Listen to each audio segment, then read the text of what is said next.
Not everything comes to an end in a perfect way, but you say yes and move forward. সামাজিক যোগাযোগ মাধ্যমে এক ছোট্ট post, সংক্ষিপ্ত, সংযত, নিখুঁত, তবুও এর আড়ালে লুকিয়ে আছে দীর্ঘ 17 বছরের গল্প। বাংলাদেশের জার্সিতে তার ওঠা, নামা, উড়ান, পতন, বেদনা আর তৃপ্তির এক মিশ্র অধ্যায়।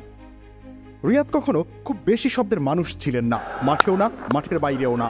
যখন 2007 সালে শ্রীলঙ্কার বিপক্ষে ওয়ানডে অভিষেক, তখন কেউ জানতো না এই ছেলেটা একদিন বাংলাদেশের ক্রিকেট ইতিহাসের নীরব অথচ সবথেকে গুরুত্বপূর্ণ অধ্যায়গুলোর একজন হয়ে উঠবে।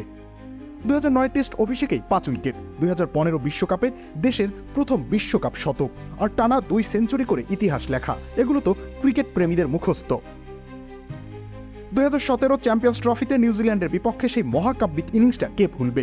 33 রানে 4 উইকেট পড়ার পর সাকিবের সঙ্গে 224 রানের জুটি বাংলাদেশের ক্রিকেট ইতিহাসের সবথেকে দুঃস্বপ্নময় পরিস্থিতি থেকে এক মহামান্বিত উত্তরণ। হালিম কে আনলো? আনেনি, বানিয়েছে। ভালো হলে আমি, খারাপ হলে ভাইয়া। দারুণ হয়েছে। সবচেয়ে সহজে সবচেয়ে সুস্বাদু হালিম, রাঁধুনি হালিম। কিন্তু ক্রিকেট কেবলই পরিসংখ্যান নয়, ক্রিকেট গল্প। সেখানে সুখের গল্প যেমন আছে, আছে দুঃখ।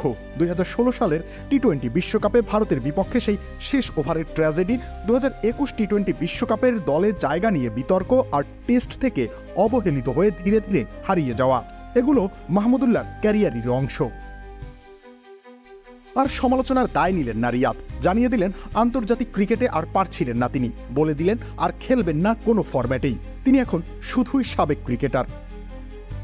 ফেসবুক পোস্টে যখন লিখলেন best wishes to my team and Bangladesh cricket, তখন সেটাই ছিল তার নীরব বিদায়ের সেরা উপসংহার।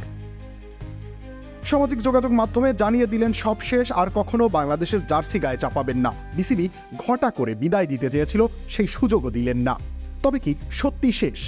না, মাহমুদুল্লাহ রিয়াদ শেষ হওয়ার নাম নয়। তিনি ছিলেন বাংলাদেশের ক্রিকেটের সবচেয়ে নির্ভরযোগ্য, সবচেয়ে ঠান্ডা মাথার ফিনিশার, যে ব্যাটসম্যান 4 নম্বরে, 5 নম্বরে, কখনো 6 বা 7 নম্বরে ব্যাট করতে নেমেও দলের জন্য শেষ মুহূর্ত পর্যন্ত লড়ে গিয়েছেন। কখনো চাপ নেননি, কখনো বাড়তি কথা বলেননি, আজও বলছেন না, শুধু জানিয়ে দিলেন বিদায়। রবিউল ইসলাম রনি, খেলা 71।